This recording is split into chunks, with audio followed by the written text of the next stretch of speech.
Hey, what's going on, guys? It's Samurai Extras, and today I'm excited to be back here bringing you guys a Call of Duty Black Ops 2 commentary. This is not just any Black Ops 2 commentary, though. This is by far my best gameplay to date on Black Ops 2. It's my highest scoring. It's probably the best KD that I've ever gotten, over 100 kills. And also, it's my first ever gameplay I'm uploading where I get a nuclear medal, and it's actually my first nuclear medal ever, as far as I can remember. I might have got one in free-for-all or something like that before, but honestly, you know, when you're in ground war and there's way more people around you, it's way more hectic, and it's far more difficult to get those sort of achievements, like those really long kill streaks, because in Call of Duty, let's face it, you die from a lot of random stuff all the time, and when you're in ground war, you've got a 50% extra chance that you're going to end up dying from someone's random stuff, and not to mention, you also have a lot of teammates that can sometimes get in your way and give the enemy some kill streaks. But anyway, that's not the point. Today, I don't want to talk all about the gameplay, even though it is pretty sweet. Today, I want to talk to you guys about what I've been doing the past couple months, what I've been up to, and what I'm going to be doing with my YouTube channel coming up soon. And at the end of this video, guys, stay tuned, because I'm going to be giving away some free bacon camo codes and some free extra creative class slots. I think they give you an extra 5 creative class slots, even if you haven't prestige or anything like that, or even if you don't have any creative class or extra creative class slots already, that Activision actually reached out and gave me. So this is another thing that I want to also talk about in this video. Treyarch and Activision have been supporting their game like a ton lately, and have been showing us developer and publisher support, and I think it just comes down to this. Esports is getting bigger, games are being taken more seriously by the people making them, they're being seen as like a much bigger revenue opportunity, and they're noticing that the community, because of social media, like Twitter, YouTube, Facebook, all that stuff, he's talking to each other and realizing in a lot of cases that there isn't a lot of developer support, a lot of publisher support. I used to play games like RuneScape, for example, where on the forums people would talk about, whether or not we were getting support from the company that was making the game, and I know this happens a lot on like third-party forums for other games that people are playing, whether it be League of Legends, StarCraft, whatever.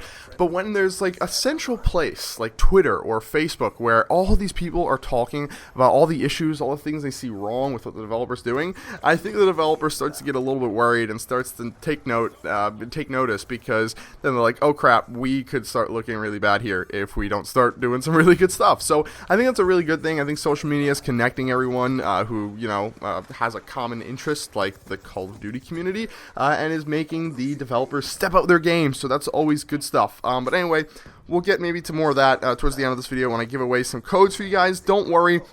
If you're watching this video 5 days after it's put out, 1 day after it's put out, 2 days after it's put out, I'm actually going to also be releasing codes on my Twitter. So I got 10 codes, 5 for free bacon camo, and 5 for extra creative class slots, excuse me.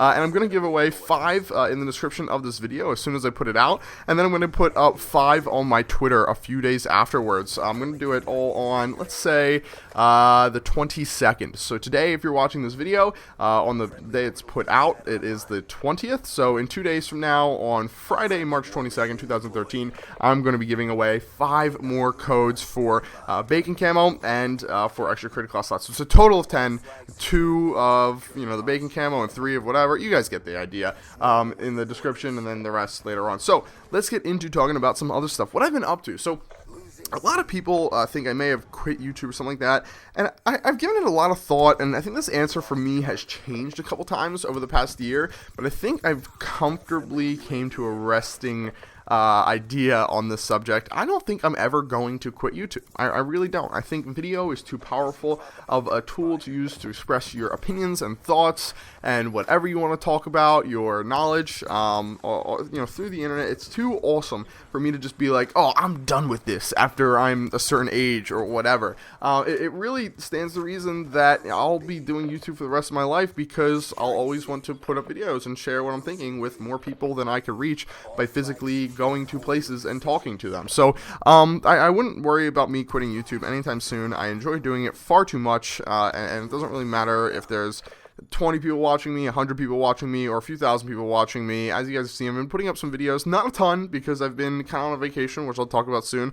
Even though I'm not even partnered on my channel, I'll sort that out soon, but it's not my first priority. It's not my primary income anymore. I've got a lot of other things that I'm worrying about, which I'll tell you guys in a little bit what I've been up to.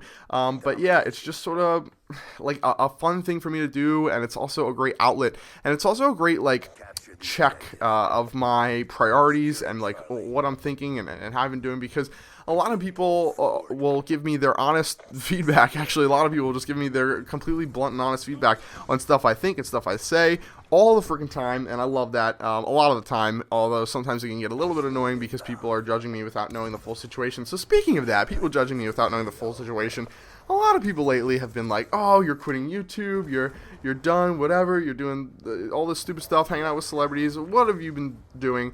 Let me explain what I've been up to. So what I've been doing is starting up a YouTube network that's going to manage artists' YouTube channels. And what we do is basically go to artists and say, listen, your YouTube channel could be better. It sucks, or it's okay, or it's great, but we can help you improve it, and we want you to connect with your fans more often through this YouTube platform than Twitter and through Facebook, because it's so much more personal. And a big thing amongst artists is, they want to express to their fans that they're still, normal people. They're still cool. They're still level-headed. They're still real is the word you hear thrown around a lot.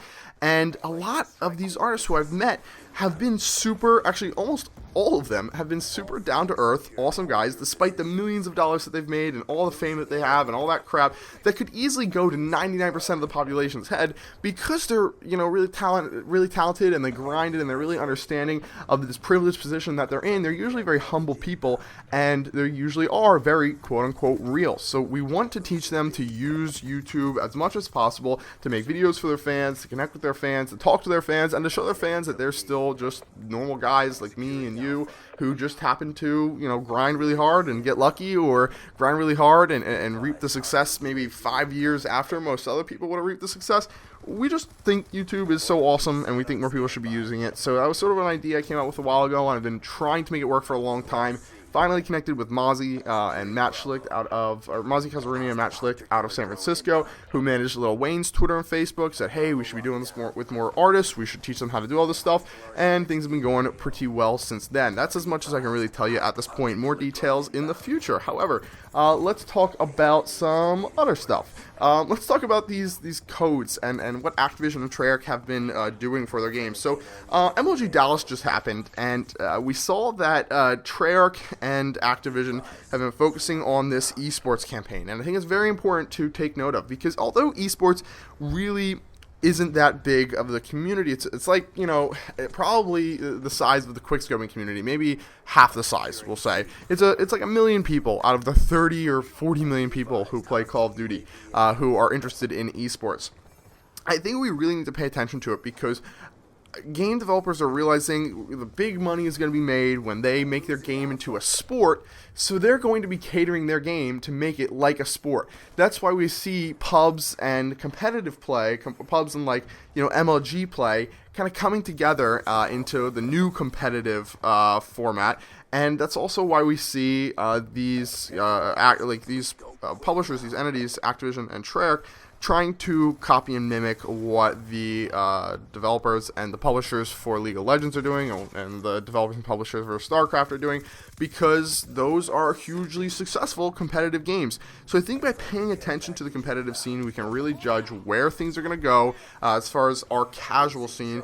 And it's just really, really interesting, because I've never really been interested in sports that much. So I'm going to wind down this commentary right now. I want to leave you guys with a final thought and question. Let me know on Twitter.